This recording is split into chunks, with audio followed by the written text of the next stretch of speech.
welcome back to my channel. So now in this video we are going to discuss about the principles of counseling. Last video में हम लोगों ने discuss किया था about the characteristics of counselling और हम लोगों ने समझा था कि काउंसलिंग क्या होता है. Now in this video we are going to discuss about the principles of counselling that was given by McDaniel and Shaftel. ठीक है, तो मैकडैनियल सेफल ने कुल 6 प्रिंसिपल्स दी हैं काउंसलिंग की, वो हम यहाँ पर इस वीडियो में डिस्कस करेंगे. तो सबसे पहले प्रिंसिपल होती है प्रिंसिपल ऑफ एक्सेप्टेंस, यानी कि काउंसलर जो है वो अपने क्लाइंट को या काउंसलर को एज एन इंडिविजुअल एक्सेप्ट करता है, जो भी उसके बिहेवियर हैं या जो भी उसका थॉट प्रोसेस है, जो भी बिलीव्स हैं, जैसा भी वो इंडिविजुअल है उसको उस तरह से काउंसलर को एक्सेप्ट करना चाहिए. सो this is the principle of acceptance. Now the second is principle of respect for the individual. अब जो भी क्लाइंट काउंसलर के पास आता है तो वो कुछ ना कुछ प्रॉब्लम लेके ही आता है. ठीक है, तो अब उसकी प्रॉब्लम किसी भी तरह की हो सकती है. It may be a psychological problem or it may be some other kind of problem.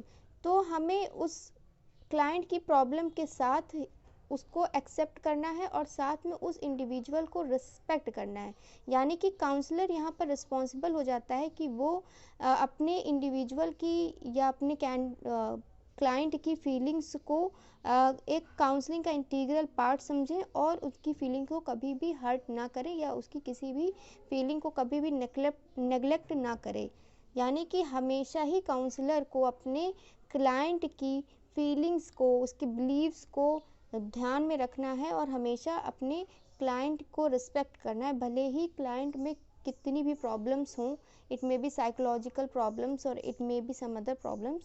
तो हर चीज़ को हमें एक्सेप्ट करना है और इंडिविजुअल को रिस्पेक्ट करना है. So this is the principle of respect for individual. Now next is principle of परमिसिवनेस.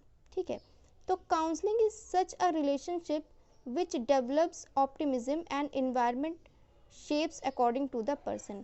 Counselling एक ऐसा इंटरेक्शन होता है, जैसे कि हमने इसकी कैरेक्टरिस्टिक्स में पढ़ा था कि ये दो लोगों के बीच का इंटरेक्शन होता है, जिसमें में से पहला होता है हमारा काउंसलर और सेकंड होता है हमारा क्लाइंट. ठीक है, तो इन दोनों का जो रिलेशनशिप है वो एक पॉजिटिवनेस के साथ में डेवलप होना चाहिए और जो इन्वायरमेंट होना चाहिए वो एकदम ह्यूमरस होना चाहिए और काफ़ी ज़्यादा ईजी गोइंग होना चाहिए. यानी कि वहाँ पर परमिसिवनेस होनी चाहिए, कोई किसी भी तरह की स्ट्रिक्टनेस नहीं होनी चाहिए, किसी भी तरह का बाउंडेशन नहीं होना चाहिए. जो क्लाइंट है वो फ्री होना चाहिए बात करने के लिए, उसको एकदम फ्रीडम होनी चाहिए, जो भी वो एक्सप्रेस करना चाहता है वो फ्रीली एक्सप्रेस कर सके.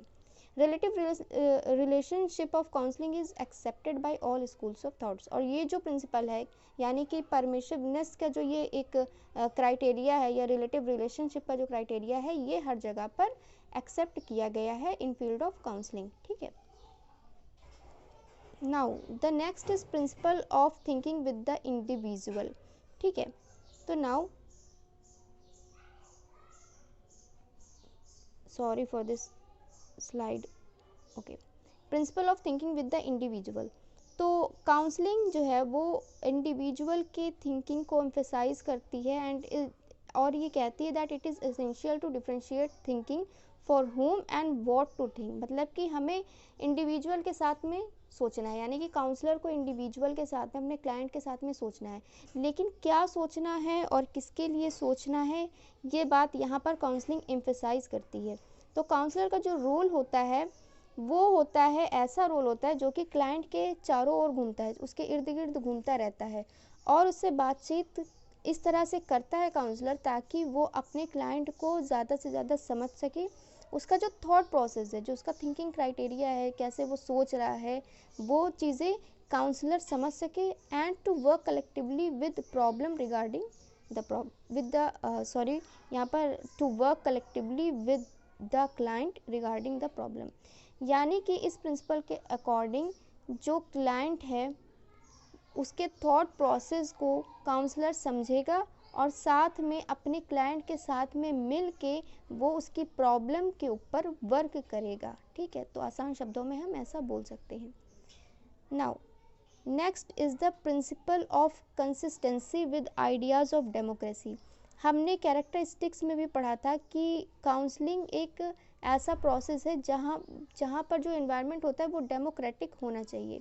यानी कि जितनी भी प्रिंसिपल्स हैं काउंसलिंग की, वहाँ सब जगह डेमोक्रेसी के आइडियाज़ को फॉलो किया जाता है। और साथ में यहाँ पर जो मेन पॉइंट है वो ये है कि जो हमारा क्लाइंट है या जो ऐसा पर्सन है जिसमें कुछ प्रॉब्लम है, उसको काउंसलर को एक्सेप्ट करना है, उसको रिस्पेक्ट करना है और उसको फ्रीडम देनी है, जो वो चाहे वो बोल सके, अपने बिलीव्स को, अपने आइडियाज़ को एक्सप्रेस कर सके। And the process of counselling is based on the ideals of a person's respect. ठीक है, तो ये काफ़ी ज़्यादा इंपॉर्टेंट हो जाता है कि जो क्लाइंट है या जो काउंसली है उसके आइडियल्स को हमें रिस्पेक्ट करना है। And it is a process which accepts individual differences. जो काउंसलर है उसको ये भी ध्यान में रखना है कि हर एक व्यक्ति या हर एक क्लाइंट एक जैसा नहीं हो सकता।